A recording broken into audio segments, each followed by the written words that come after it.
Hello guys, welcome to English tutorials. আজকের ক্লাসে আমরা West Bengal council of higher secondary এডুকেশনের ক্লাস 11-এর একটা দুর্দান্ত ইন্টারেস্টিং কবিতা নিয়ে আলোচনা করব। রবার্ট ব্রাউনিংয়ের লেখা মিটিং অ্যাট নাইট। কবিতাটি লাইন বাই লাইন বাংলায় মানে এক্সপ্লেনেশন তো জানবই, তার সাথে এই কবিতাটিতে ব্যবহৃত হওয়া যাবতীয় ইমেজেস অ্যান্ড সিম্বলস এবং ফিগার্স অফ স্পিচ সম্পর্কেও কিন্তু আমরা ডিটেলে জানব। আজকের ক্লাসটা তাই ডেফিনেটলি খুব ইন্টারেস্টিং হতে চলেছে। তবে কবিতাটির লাইন বাই লাইন মিনিং এবং এক্সপ্লেনেশনের আগে একটু রবার্ট ব্রাউনিং সম্পর্কে আমাদের জেনে রাখাটা ভালো। প্রসঙ্গত বলে রাখি যে রবার্ট ব্রাউনিং কিন্তু আমার ব্যক্তিগতভাবে সবথেকে প্রিয় কবিদের মধ্যে একজন। রবার্ট ব্রাউনিংয়ের জন্ম হয়েছিল 1812 সালে লন্ডনে 7ই মে। অন্যতম শ্রেষ্ঠ এবং বেশ বড় মাপের ইংরেজ কবি ছিলেন তিনি ভিক্টোরিয়ান যুগের। তিনি বিখ্যাত প্রধানত তার লেখা ড্রামাটিক মনোলগসগুলির কারণে এবং তার কবিতার মাধ্যমে যে সাইকোলজিক্যাল পোর্ট্রেচার তিনি করতেন তার কারণে। প্রসঙ্গত আরেকটা কথা বলাটা ভালো যে মিটিং অ্যাট নাইট অর্থাৎ আজকের আমাদের আলোচনার কবিতাটি কিন্তু ড্রামাটিক মনোলগ নয়, কারণ ড্রামাটিক মনোলগ হওয়ার জন্য যে বৈশিষ্ট্য বা ফিচার থাকা দরকার মিটিং অ্যাট নাইটে কিন্তু সেটি নেই। তাই জন্য মিটিং অ্যাট নাইটকে আমরা একটি ড্রামাটিক লিরিক বা ড্রামাটিক লাভ পোয়েম হিসেবে কনসিডার করব।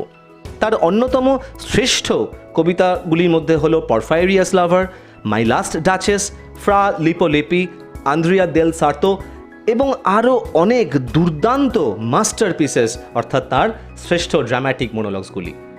এই গ্রেট কবি আমাদেরকে ছেড়ে চলে যান 1889 সালে ভেনিস শহর থেকে 12ই ডিসেম্বর। তাহলে রবার্ট ব্রাউনিংয়ের লেখা meeting at night is essentially a love poem which is full of suspense, passion and sensual images. এই কবিতাটি প্রথম প্রকাশিত হয় 1845 সালে ড্রামাটিক রোম্যান্সেস অ্যান্ড লিরিক্স নামক গ্রন্থে। তখন এই কবিতাটির আরেকটি সেকেন্ড পার্ট ছিল। পরবর্তীকালে ওই দ্বিতীয় অংশটি পার্টিং অ্যাট মর্নিং নামে একটি আলাদা কবিতা হিসেবে প্রকাশিত হয়েছিল। ব্রাউনিংয়ের ব্যক্তিগত জীবনের ছবি কিন্তু এই কবিতাটিতে পাওয়া যায়।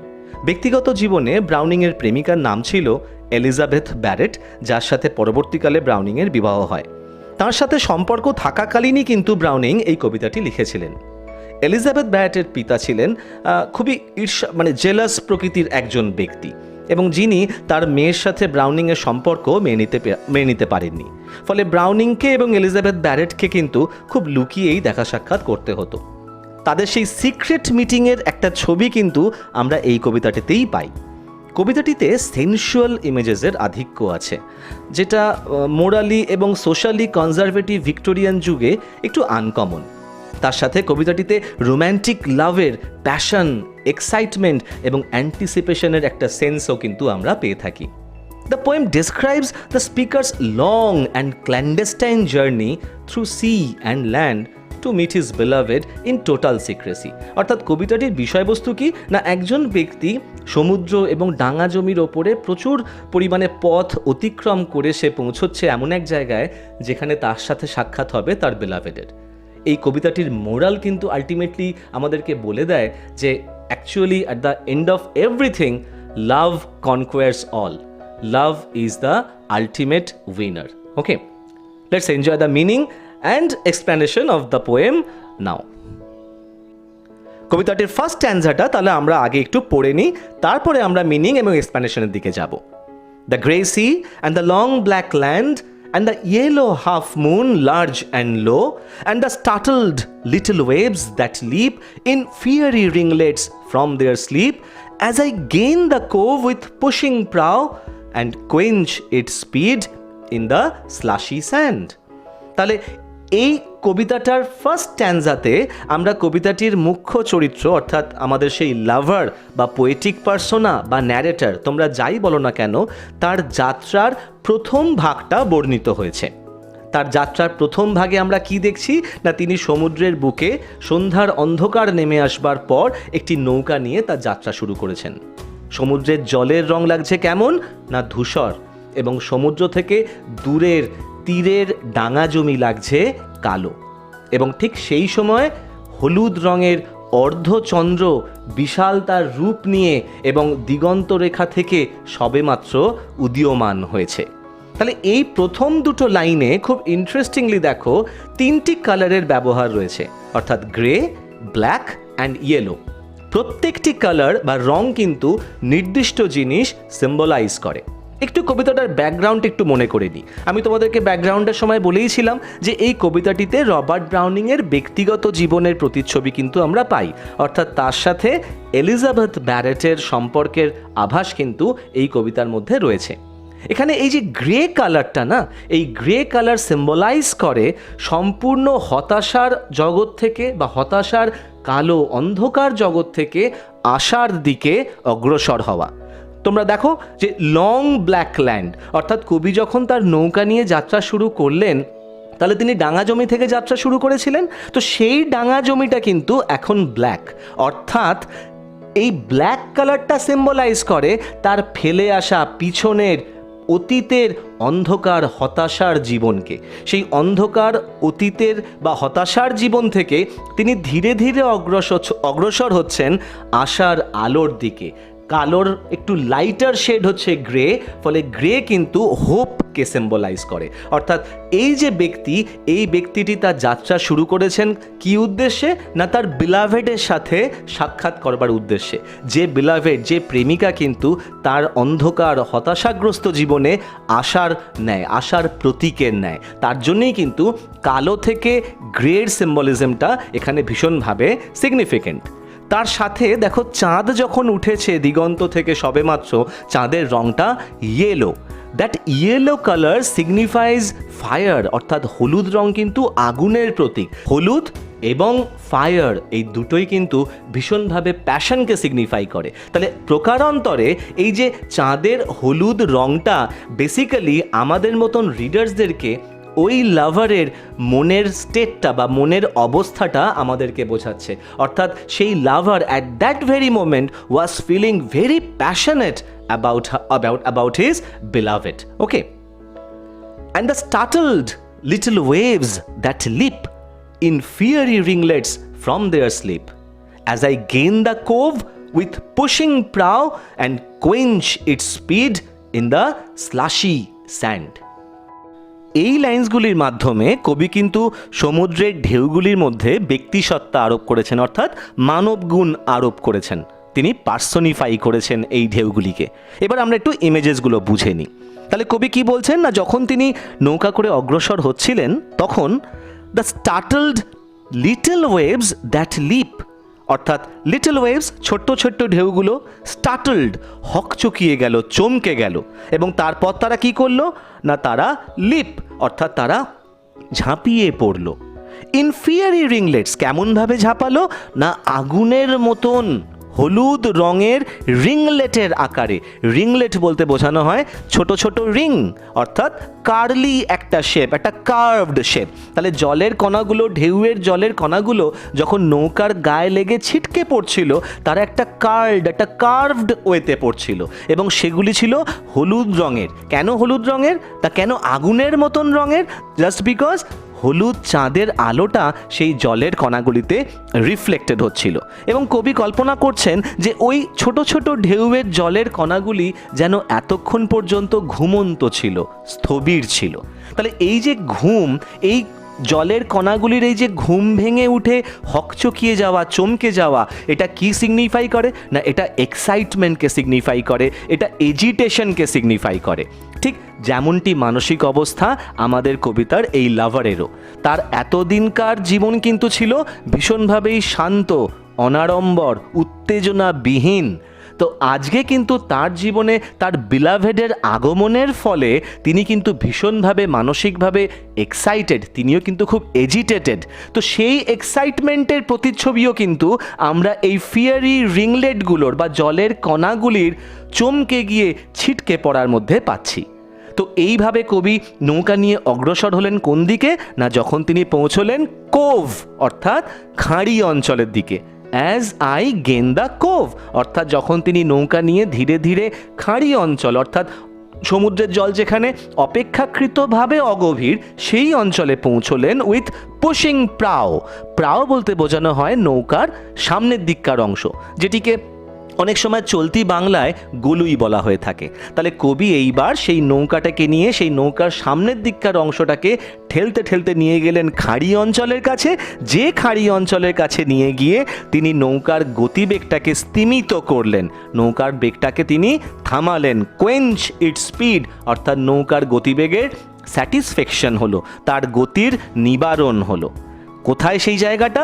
না, ইন দ্য স্লাশি স্যান্ড। তাহলে আমরা যারাই সমুদ্র সৈকতে গেছি আমরা সকলেই ফিল করেছি যে সমুদ্র তটের বালির বেশ কিছুটা অংশ সবসময় ভিজে থাকে এবং খুব নরম তুলতুলে একটা ফিলিং কিন্তু আমরা পাই সেই বালিকে স্পর্শ করলে।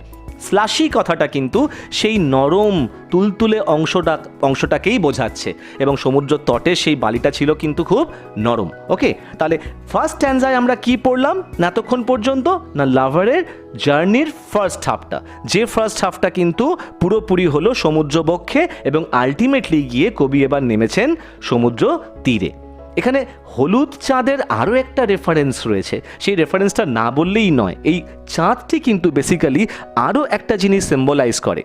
মনে করে দেখো যে চাঁদটা কিন্তু অর্ধেক অর্থাৎ পূর্ণচন্দ্র ছিল না, অর্থাৎ অর্ধেক কোনো কিছু মানেই কিন্তু একটা ইনকমপ্লিটনেস বোঝায়, তাই না? একটা অসম্পূর্ণতা বোঝায়। তাহলে কবি কিন্তু তার জীবনের অসম্পূর্ণতা, সেই অসম্পূর্ণতা বা ইনকমপ্লিটনেসটাও কিন্তু এই চাঁদের ইমেজের মাধ্যমে আমাদের মতন রিডার্সদেরকে কনভে করছেন।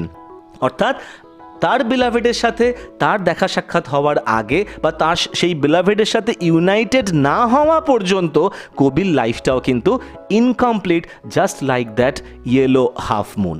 তাহলে আশা করি ফার্স্ট স্ট্যান্জাটা বুঝতে তোমাদের কারো কোনো প্রবলেম হয়নি। এবার তাহলে আমরা কবিতাটির সেকেন্ড স্ট্যান্জার লাইন বাই লাইন মিনিং এবং এক্সপ্লেনেশনটা বুঝে নেওয়া শুরু করে দিই।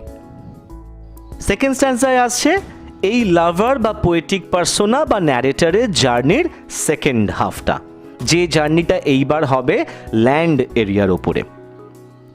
দেন a mile of warm sea scented beach, 3 fields to cross till a farm appears।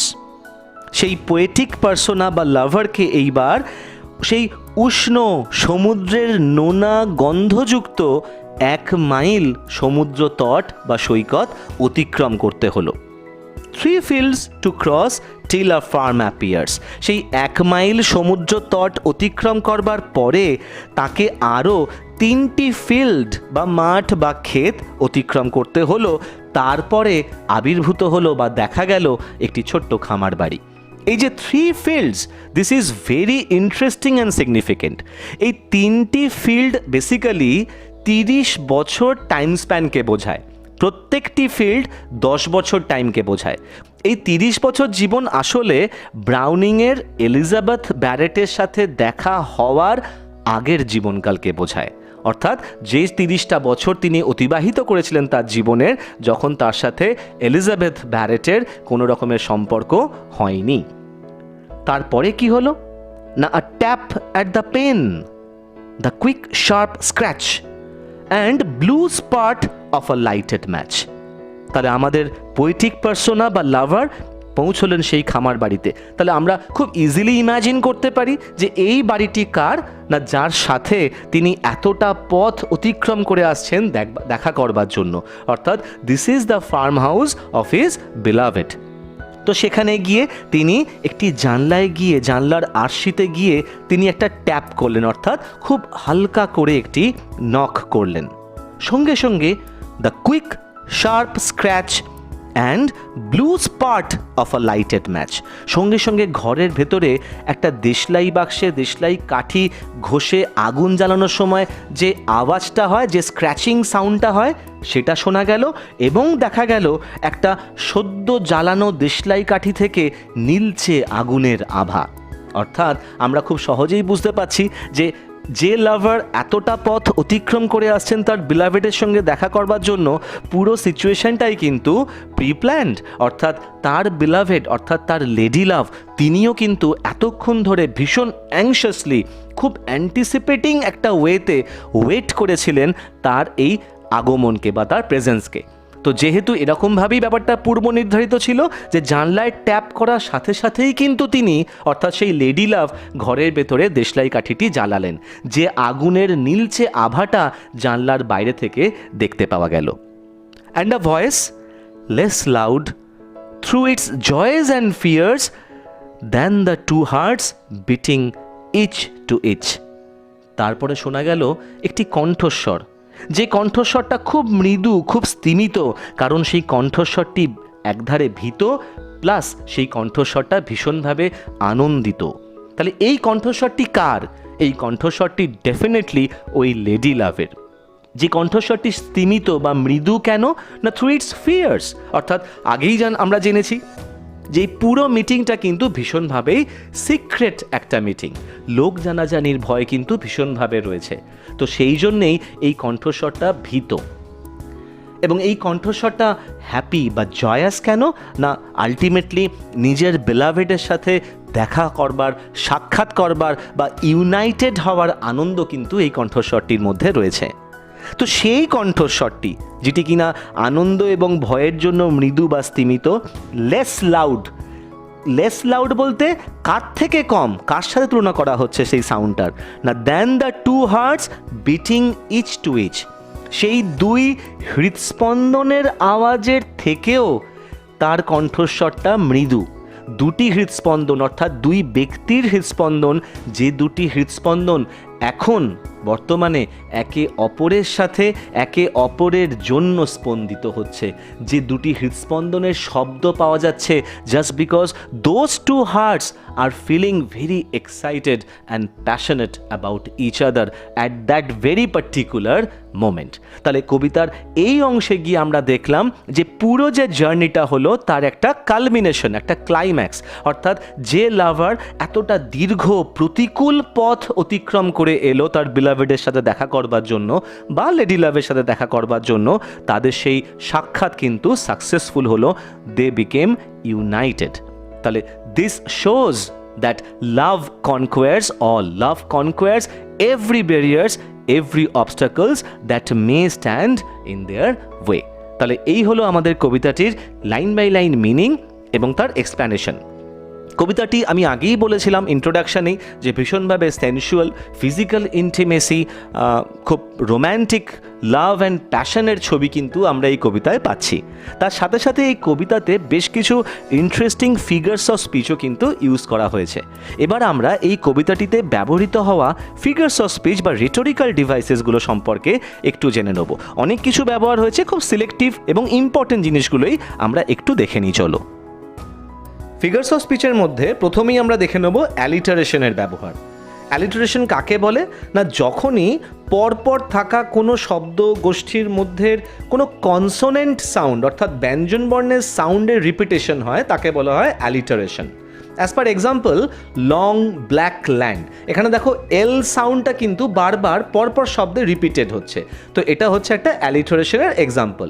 এরকমই কিন্তু আরও অনেক অ্যালিটারেশনের এক্সাম্পল এই কবিতাটিতে রয়েছে।